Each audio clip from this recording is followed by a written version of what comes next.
So it's safe to say that Barcelona's finances are an absolute mess. They really are an absolute mess. So it looks like they've secured about £514 million, and that money is going to come from licensing and merchandising. There's been a €200 million bid, and it's basically the club shop. And it says that there'll be an investment funds that want to buy up to 25% of future TV rights for the next sort of 25 years. So the club will sell 20%, that's around €400 million, and add 400 million and to the 200 million from the club shop, that's about €600 million. So these deals still need to be done before the end of June if they're going to meet the affordability criteria. And let's assume they get the money. It should mean that Barcelona will be able to buy and sell players like other clubs instead of having to apply for what is called an Article 100, which means they have to make €4 to spend €1, which is obviously very restrictive for them. So does this money, if it comes, the 514 million, actually get them out of Article 100? Maybe. It might not. It depends. So twice a year, the Liga give each club a salary cap, which is a pretty good idea. In basic terms, it works out like this. So let's say you make 500 million and your non-sporting costs are, say, 200 million. That means you can spend 300 million on wages. But Barcelona are currently the only club with a negative minus salary. So they're about 144 million euros in the hole. So with the additional 600 million, the minus 144 million euros would give them plus 456 million. But the wage bill is currently 560 million. So that means that they're still over their limit and will be tied to Article 100. And this is where they need to sell players, not just to generate money, but actually to reduce that wage bill, bring it under the salary cap, and then, you know, be able to re-sign players. So it really depends on who they can sell. Obviously, they want to bring transfer money in, but it's also about you know, who they sell, and obviously they want to buy players as well. They want to buy Robert Lewandowski. Bayern Munich might want 35-40 million euros for him, and you know, that's a deal which would be very hard to do unless things changed.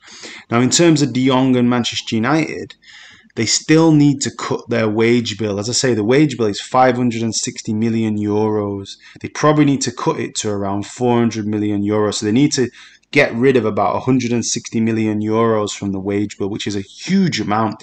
They've got players like MUFC, they've got De Jong on there, they've got you know, Martin Braithwaite, they've got Pjanic on big money, they've got Langley on big money, they've got Neto, so they've got a lot of players they need to sell.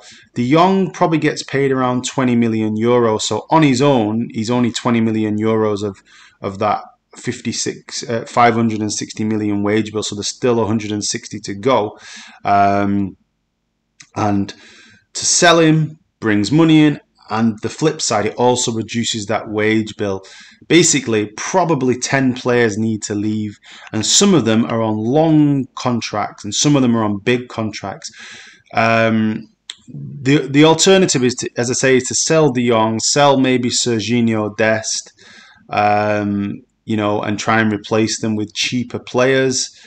Obviously, they've got a pretty good youth system and they may not even need to replace the players, but something needs to happen. The good thing about selling De Jong or Serginho Dest is if they get the transfer fee, that also increases their budget. So it's probably going to be really difficult. I mean, they sold Coutinho. They bought Coutinho for 140 million. They've sold him for like 16 million pounds. And the major reason they took 16 million pounds is to clear him off the wage bill. His wages would have been 400,000 pounds a week. It's 400,000 euros a week. So huge, huge money.